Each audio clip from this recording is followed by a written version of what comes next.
ये मेरे प्रेम तो कथा सुनने का रहस्य भी चले। आप जो लोग तख्त पर ऊपर बैठे हैं अथवा कुर्सियों पर बैठते हैं, कथा पांडाल में सामने आदर से आसन लगा करके कथा श्रवण करनी चाहिए। कभी भी व्यास गद्दी के सामने न चारपाई पर बैठे, न कुर्सी पर बैठे, न तख्त पर बैठे। इसके महत्व को जाने कि भगवान श्री कृष्ण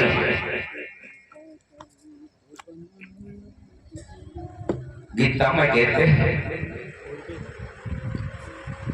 कि हे पार्थ, मैं आपको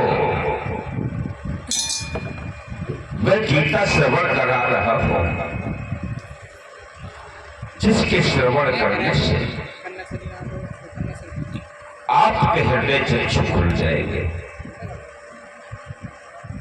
भगवान श्री कृष्ण अर्जुन के लिए गीता का उपदेश दे रहे थे और अर्जुन के रथ पर जो ध्वजा विराजमान थी, उस ध्वजा में हनुमान जी विराजमान थे। जब गीता का उपदेश अर्जुन ने सुना तो उन्होंने अपने गुरु उन मधुसूदन के चरण कमलों में साष्टांग दंडवत प्रणाम किया और झुक करके उन्हें निवेदन करने लगे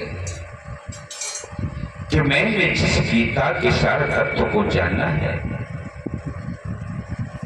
हे प्रभु, हे गोविंद, मेरा धन्य जीवन हो गया, मैं कृतार्थ हो गया। अर्जुन जिस प्रकार से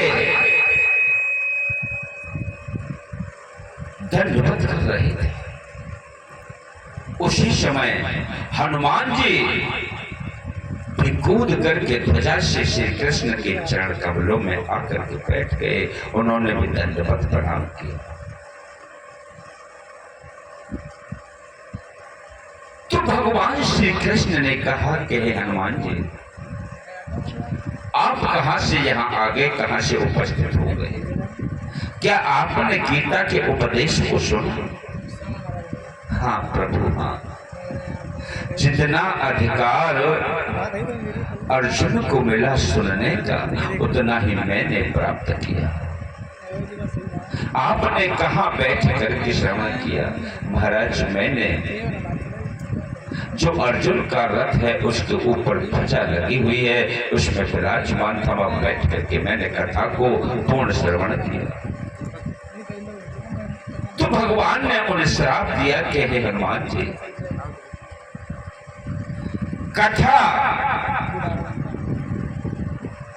शास्त्र यानी व्यास गुरुजनों से जो आसन पर विराजमान है उससे ऊंचे आसन पर बैठ करके श्रवण नहीं की जाती, उसमें पाप लगता है। और आपने तो उस गद्दी से भी ऊंचे पर बैठ करके कथा को श्रवण किया है, इसलिए आपने तो घोर पाप किया है। इसलिए मैं आपको श्राप देता हूं कि आप पिशाच बन जाओ। तो मेरे प्रिय सज्जनों, भगवान कृष्ण ने हनुमान जी को ऐसा श्राप दिया तो हनुमान जी चरण कमलों में गिर पड़े और बोले कि प्रभु, इसका उपाय मुझे बताएं, जो गलती हो गई उसका निवारण कीजिए कि जाओ, आपका कल्याण तभी होगा कि आप एक पिशाच गीता का निर्माण करें। जब जाकर के आप इस पिशाच योनि से मुक्त हो पाओगे। तो मेरे प्रिय सज्जनों, हनुमान जी ने एक पिशाच गीता का निर्माण किया जो पिशाच गीता के नाम से प्रसिद्ध है।